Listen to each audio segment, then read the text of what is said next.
What's up, bro? Not much, just chilling on this summer day that's 103 degrees. I And thought I thought I'd check in with you on my Zoom room. nice. So You you know what the utilize some of the power of the Technium. That's right, that word that Joe Allen, I guess, coined. I don't even know who coined it. Not me. It's crazy. I mean, when I think about that word, I think about all the levels of our institutions and how we all live within it, right? Like an Hmm. environment. It's like think Yeah. about major educational institutions or the major institutions like education or Hmm. the food industry or the medical industry, right? Or just the economy, or let alone like levels of government. It's like everything Hmm. is in this like registry. That's what Andrew Jones calls it. I like that idea. Yeah. Registry. And so like there's always some legal move or economic move or educational move, medical move, insurance move. They're all tracked out in this like realm of space in which we live our lives. And it's hard to Hmm. imagine activities. Digital space. It's hard to imagine where we're not in that technium. Although there are, I suppose, countless acts throughout the day where you're sort of daydreaming or you're thinking or you're reading and you're in the space of your mind. You're not like in the technium, you're somewhere else, you know? Right. You're not being tracked. Your data's not being aggregated. Yeah. But even that, even if you take away the smartphone and all tracking everything, like go back, I don't know, 30 years, you're not being Hmm. tracked the same way, but like you get in your car and you go on a road and you go to a grocery store and there's some connections with the economy and food supply and everything. It's like your world is not natural. You're not in nature in the same way as say, Ma and Pa Ingalls. You're not, No. you're very far removed from it. So I was thinking about that. Hmm. I just called Yeah. up, The more, go yeah, ahead. You just called up who? I just called you up to see what's up, what's going on.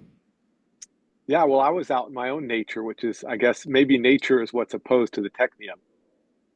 Um, and I think that's maybe a deep the antithesis of the technium is nature. Well, I like the idea of contrasting nature with creation because we use this Yeah, term, nature, but that's not the term, say, our great ancestors of Christians of the past wouldn't have called it nature. It's all right. it's all an order, and the order has levels that interpenetrate each other and are layered and structured in a certain way.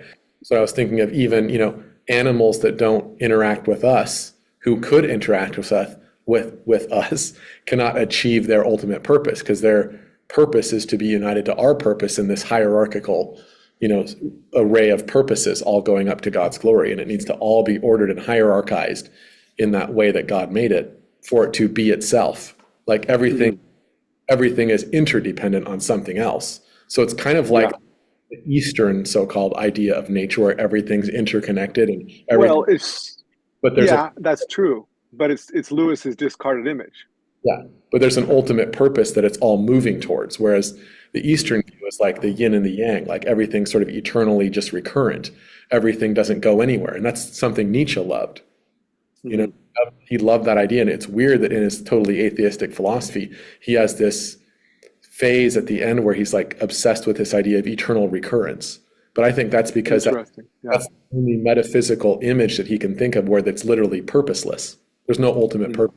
And that's what he's really trying to find a root for in his like way of explaining the world or interacting with the Hmm. world. But that's Yeah. of the Christian view is the end, the goal, the aim. It's actually a real purpose that the cosmos has. It's hard to Uh-huh. overestimate how important that is and its um, overthrow. I mean, Hmm. I guess that's fundamental to the technium idea is the technium is its own end. It doesn't exist for any, it That's right. doesn't have The any, technium is to me an alternate creation. It's not the creator of the creation of the creator. It's the creation of the creature. that's right. That's what I think. That's exactly what I think Satan does. That's what the diabolical is. Satan, Right. That's why this whole thing is totally diabolical. That's when I sent you those quotes from Singularity Weekly, you yeah, know, um, with Joe Allen. It that, was it was very much a demon. I'm literally quoting a demon. This is perfect. This is what the demons want. Get rid of humans, destroy humans, teach humans to get humans to believe that robots are better than humans. That's what actually these people believe. These people actually believe human that robots are better. So when you say these people, I mean, lest you sound like one of those people that talk about fake, them versus us. Can you tell us the names of some of them? Like they're Yeah, real. yeah, MIT physicist Max Tegmark calls these digital robots Life 3.0. The Wired futurist Kevin Kelly sees the entire spectrum of gadgets and software as a new kingdom of life.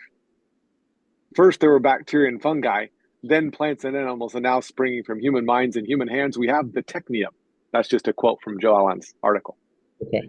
Those two people right there. He's constantly naming names with them. Yeah. I think Yeah, you earlier there was a name of a transhumanist person, Martine or Martin Rothblatt. yeah, And so what did that yeah. person remind our Well, view? to me, it's all atheistic, which is demonic, in of itself. Everybody knows who Richard Dawkins is, and this is what he said. Joe Allen quotes him. This is profoundly disturbing, exclaimed the soul-denying biologist Richard Dawkins in 2020, because it kind of goes against the grain to think that a machine made of metal and silicon chips could feel pain, but I don't see why they would not. And so this moral consideration of how to treat artificially intelligent robots will arise in the future. Okay. That's supposedly a really, really, really, really, really, really smart guy. Utterly unhelpful comment. Yeah. We'll need to think about this more. Thanks, Richard. Uh-huh. Yeah. Got it. Check. We all need to think about Uh-huh. that because it's very perplexing. I mean, it's absolutely Mhm. complex. I mean, it's sort of like the embryo. I mean, is the embryo really, a human being, or is it like just some complicated cells and stuff that are connected to humans? And it's a really complicated issue. That's when I Whatever it is, smoke it's screen. just whatever it is, it's just certain materials put together that we can do too. And sometime in the future, we can figure out how to do it because all it is material. Yeah. Just raw stuff. Nature, Francis Bacon, it's all this stuff coming to roost. The chicken's coming home to roost, all those ideas. But let's bounce back to that. I think I like that fundamental idea of creating you said another creation, so an alternate one. Let's call it like a counter creation. So Yeah. The technium is a counter creation. The technium is a creation of the creature, not a creation of the creator. let's contrast that with the sub creation of Tolkien. So we have sub Okay. counter creation. Counter creation runs counter to the purposes that are Okay. reality. And it says, Yeah. I want to get rid of those purposes or treat them as if they are fictions and treat my Hmm. world as if it's real, which is what Satan is trying to do. He's trying to create his own space, his own social Hmm. world. And that's what a society is. We create our own world. And we use that word that way, right? Like our social world, the world we live in. And sometimes people even Hmm. use the word reality to describe their social world, right? Hmm. And so we need to make sure we separate those and understand what people mean when they say that. But I think what Satan's doing is creating a social world that is a counter creation. And what God's asking us to do is to create a social world that is a sub creation that opens Yeah. us to the creation. It's It's underneath his purposes in the hierarchy of the great chain of being. It's that whole idea. Yeah. To find your place, to find your place in the creation is under God. yes, and Sub. exactly. And so that's mankind as the mediator, right? So I love that the theological idea called the Franciscan thesis, right? That Hmm. Jesus Christ, the incarnate God, was first in God's intentions. When he thinks he will create, the first thing he thinks is incarnation. But in the order of Hmm. time, in the order of executing his intentions, it's not the first thing. But that's the very point and purpose is for man to be this mediating position between, right, the lower order and the higher order. And so that's our purpose to be mediators. But when you look at the technium, what does it mediate? It's a mediating thing too, but it doesn't Hmm. mediate to God. It mediates man to something lower than man. So it actually goes, Hmm. it's like a lowerarchy. And so we Yeah. come down into being less human. We Hey, you did. That's really good. You did not coin that phrase. That's also from C.S. Lewis I, in the Screw Tape Letters. I acknowledge that. I did not mean to be original. That I got that from him. That Yeah. that's great. I love it. I love it. I think maybe instead of sub creation versus creation versus counter creation, we should just say it's trans creation because it's all transhumanist. It's all denying it humanity's fundamental goodness under God, as a creature of God, and Well, saying we're an unlimited being. that can do, and our wills are the only, there's nature and will. That's it. Yeah.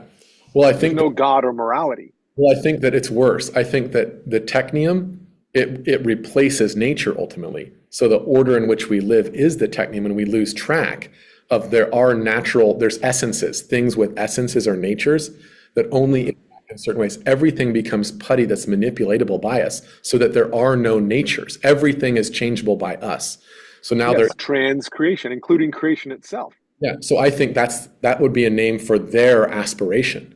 But of course, that's impossible, right? Hmm. So if we call it counter creation, then we're calling it what it actually is. It's like the word artificial intelligence. There's actually no Yeah, such, right? yeah, yeah. Can't be anything.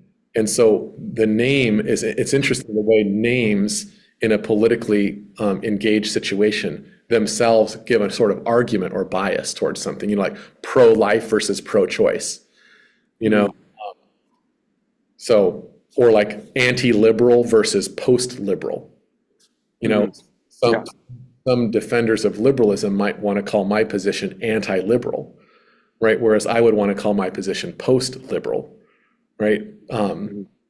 And so there's always this inherent argument. But I do see what you mean by saying they think they're going to transcend creation, but there's already somebody that occupies that position, right? God, Yes. Uh-huh. God and the angels already, right, are transcending our natural world as we understand it into the spiritual realm, which is a higher realm beyond our Hmm. comprehension. But we have access to it, but we can't comprehend it. Hmm. But if you do say trans creation versus counter creation, then it fits nicely within the lingo we're using of the transhumanists and the transgender movement and the trans creation movement. It's all ultimately going to be a failure. It ultimately will die. But it's so funny that we could apply the same logic if you go to the Institute for Humanity or whatever at Oxford, that transhumanist group. Hmm. That I think maybe it even shut down recently. I can't remember. I have to look that up. But if you read what they say, they sound like great advocates of values and the Hmm. future. Things are going to be wonderful and things are going to be better and things are going to be great. And it's all like abstracted like that. And even Hmm. sometimes like, there'll be more rights, there'll be more, respect. They'll use this language. So they sound like the old school humanists, right? Hmm. But they think the way to get there is to transcend humanity. So really, they should be like counter humanists, not Yes. right. They're Yeah. going to our nature. They want to destroy it or transcend it, but you can't do that. Maybe we should just put the prefix "a," atheist, a, a creation, a humanist, atheist. All Right. that's just non-human, non-atheist, non-God, no Right. creation. Against. That's what they're denying. They deny God, God and His creation, the fundamental idea and Result. dogma of our religion. That's right. So any result that they take as a result can only be like, as far as us is concerned, like a pseudo human. That's all that can Mm, result. Or like a pseudo creation, a false one. It can mm, only be false. It can't be true to what it is because they want to change it from what it is. So mm, necessarily it has to be pseudo. mm. And Yeah. in apart, it's like as heresy is to orthodoxy, right? Mm, Their ideal is to creation, or their ideal for man is to humanity itself. mm. Yeah. Yeah. Did you want? I wanted to end maybe, or not end, but we could say this quotation from the Martin Rothblatt Sure, you yeah. mentioned. Then we'll pop up. It's quite provocative. Yeah, hit me. Um, What you I'm got? not sure if it's a. I think it's a he or a she. I'm not sure because you'll hear. Quote, technicity is the new ethnicity, the transgender tycoon and spiritual transhumanist Martine Rothblatt writes in Virtually Human. Quote, whether we are beings of technology or beings of biology, we are beings of dignity, end quote. And then this is now Joe Allen. From this bizarre premise, Rothblatt argues that hyper reproductive AIs and uploaded mind clones, many of them dwelling in robotic bodies, should be given full citizenship and voting rights. Here's the next part I really like. We can't be fleshist forever. Of course, there will be holdouts, but if history is any indication, there won't be many. end quote. That's Rothblatt. So what, and then Joe Allen. So what happens when AIs and robots outnumber the human race? This is now Rothblatt.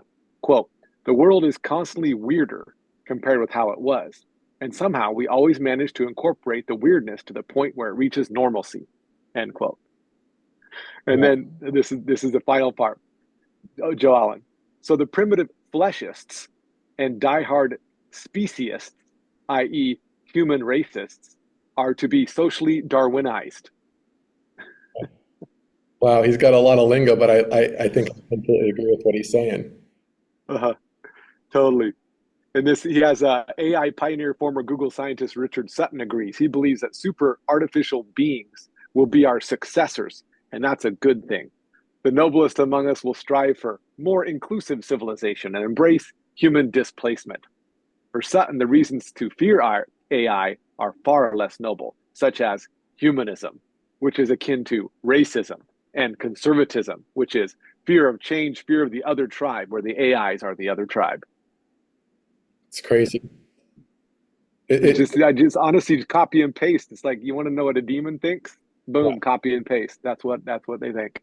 If you didn't have all those names that you were noting, then I would think that you were just making it up. But like real people are actually saying that. And that reminds me of something that Postman in his book, Technopoly, one of his main principles in one of his chapters is that the Technopoly world that we live in, the Technopoly social world, is one, he calls it the improbable world or the peekaboo world, right? Mm-hmm. Which we don't know what's beyond belief or not. We no longer can say to something, that's effing nonsense. Right.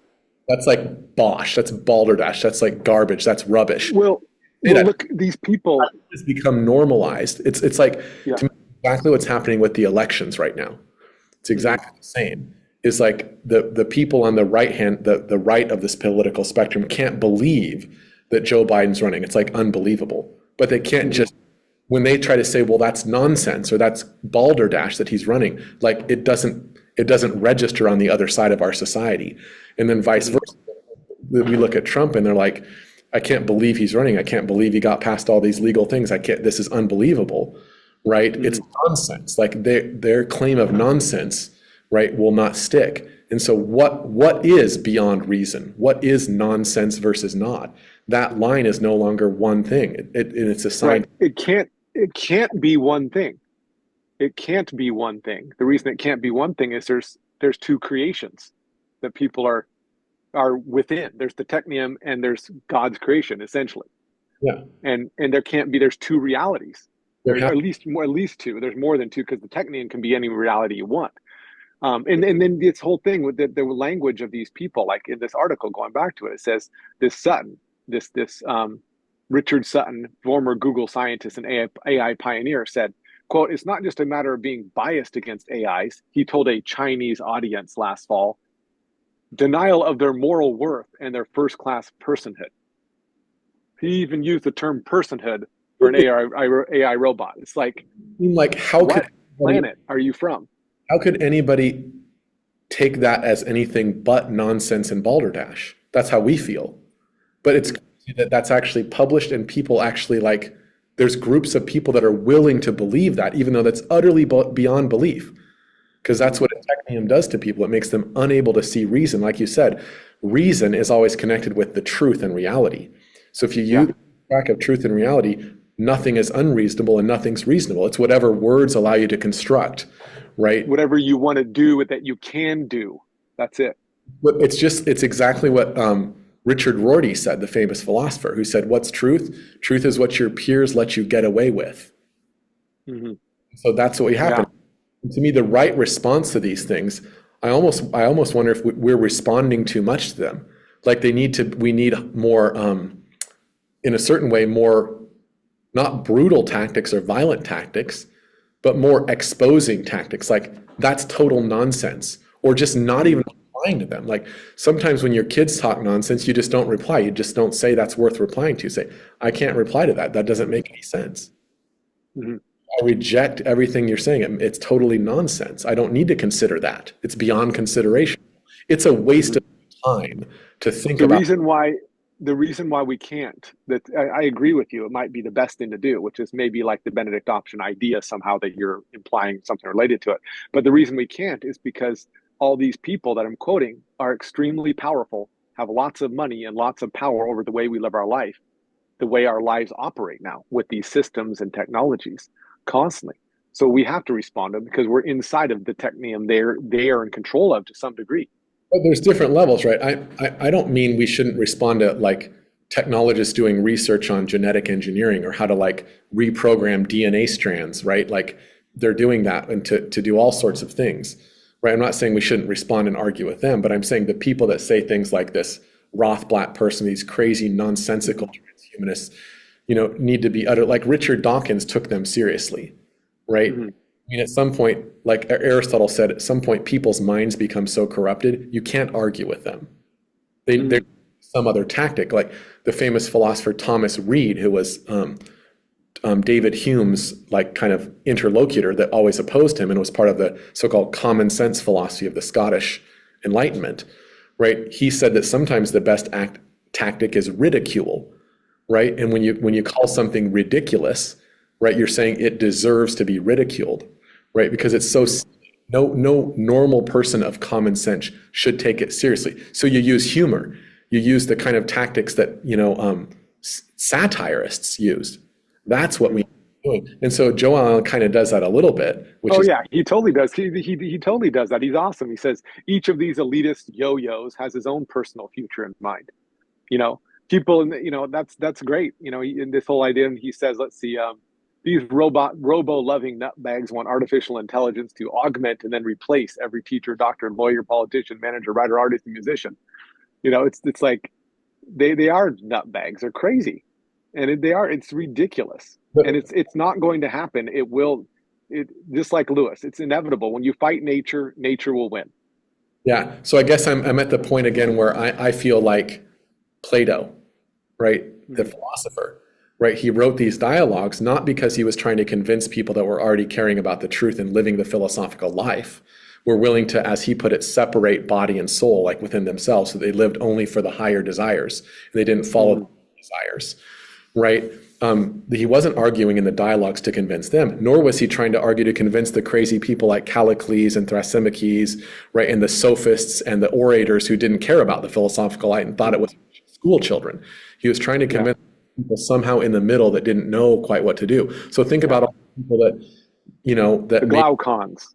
maybe some of you guys in our audience know people like this where they're not completely gone, but they're not completely signed up either for the philosophical life.